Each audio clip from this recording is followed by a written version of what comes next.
Bonjour à tous, j'espère que vous allez bien. On se retrouve pour d'autres derniers ateliers de la semaine. Et pour cela, j'ai décidé de reprendre en main un petit peu le graphisme.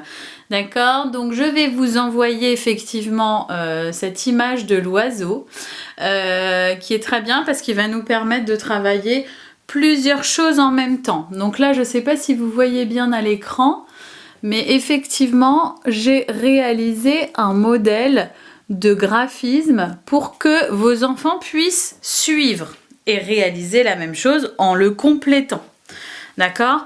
Tous les graphismes qui sont mentionnés, enfin qui apparaissent ici, donc ici j'ai les traits penchés du bas vers le haut, ici j'ai les traits penchés du haut vers le bas, ici j'ai les traits couchés, donc les traits horizontaux, ici j'ai les traits verticaux, donc les traits debout, et là j'ai les petits ronds.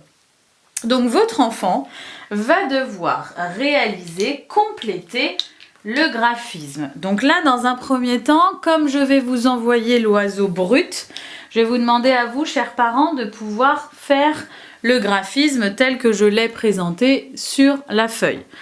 Mon souci, c'est que j'ai pas l'impression qu'on voit très bien. Je vais essayer de l'approcher et de maîtriser.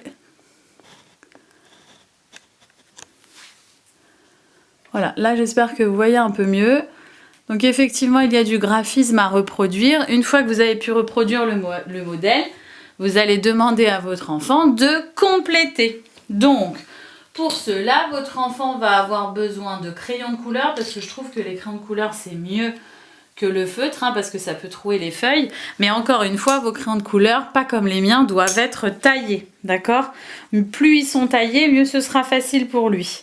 Et une fois que tout est bien taillé, que le matériel est prêt, je peux passer à mon atelier en complétant le graphisme demandé. D'accord? Donc il faut que le geste soit de plus en plus maîtrisé pour que votre enfant puisse, voilà, commencer un petit peu à se débrouiller tout seul et à faire du graphisme de plus en plus maîtrisé en fait. D'accord, donc vous faites ça pour toutes les parties dans lesquelles j'ai intégré le modèle. Alors si vous ne respectez pas mon modèle à la lettre, hein, je ne vous en voudrais absolument pas. Tout ce que je veux, c'est voir apparaître trait penché, trait couché, trait debout et rond. Je veux ces 4 modèles. Ça, c'est une chose sur laquelle je ne veux pas que l'on déroge. Mais en revanche, pour l'ordre, ça c'est vous qui voyez, les couleurs encore plus. D'accord? Vous pouvez rajouter du graphisme ici dans les pattes. Moi, j'ai pas trouvé que c'était nécessaire étant donné que l'espace est trop réduit. Donc là, je vous propose de demander à votre enfant de colorier tout simplement les pattes de la couleur de son choix, tout en respectant effectivement la logique. Hein. On est sur du coloriage, mais faut respecter une logique. Hein. S'il me fait des pattes rouges, bon, c'est un peu plus rare, ou des pattes vertes.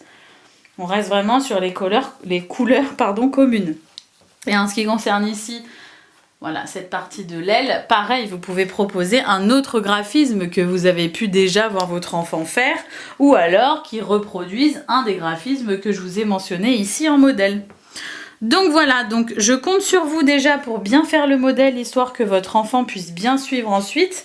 Et enfin, je vous demanderai de bien rappeler à votre enfant que ce que je veux ici, ce sont des traits penchés. Donc les traits doivent être penchés. D'accord? Ni droit, ni couché. Ils doivent être penchés. Ça, c'est vraiment quelque chose que l'on travaille en classe et qu'il est important de garder à l'esprit. Les ronds, ils doivent être fermés. Je pars du haut, je descends et je remonte. D'accord? Les traits couchés sont bien couchés et les traits debout sont bien debout. Ça, j'y tiens. Il faut vraiment que ce soit maîtrisé. Je vous rappelle que le graphisme aide à la préparation de l'écriture. Plus le geste est maîtrisé, plus il aura de facilité ensuite à écrire. Donc voilà pour l'atelier du jour. Je vous propose un petit quiz juste après.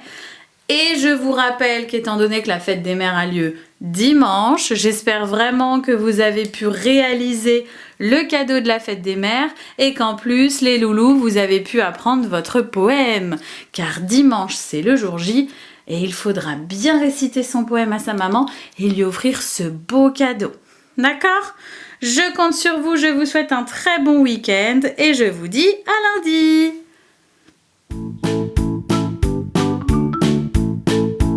Les doudous, le quiz d'aujourd'hui, c'est un quiz couleur, ok?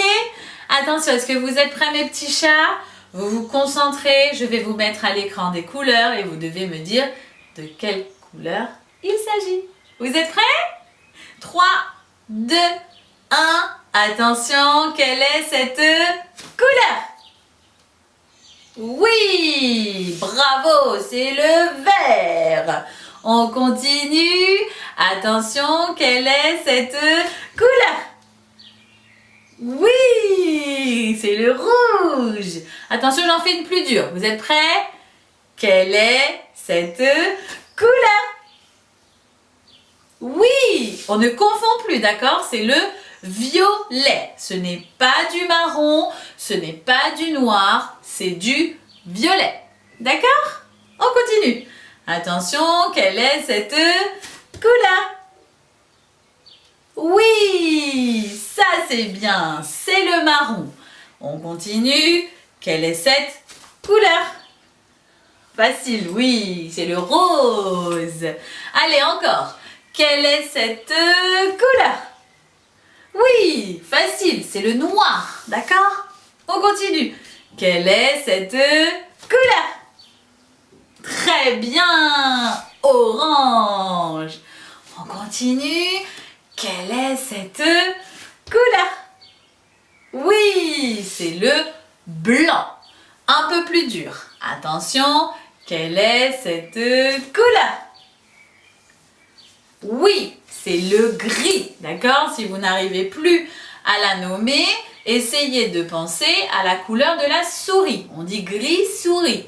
La souris est grise, donc là c'est du gris. On continue? Oui? Alors c'est parti. Attention, quelle est cette couleur? Oui, c'est le rouge. Allez, encore. Quelle est cette couleur? Oui, c'est le jaune. D'accord? Eh bien, mes doudous, je pense que l'on est bon. On va pouvoir arrêter pour aujourd'hui. Je vous souhaite une très belle journée et je vous dis à demain. Bisous mes chatons. Belle journée.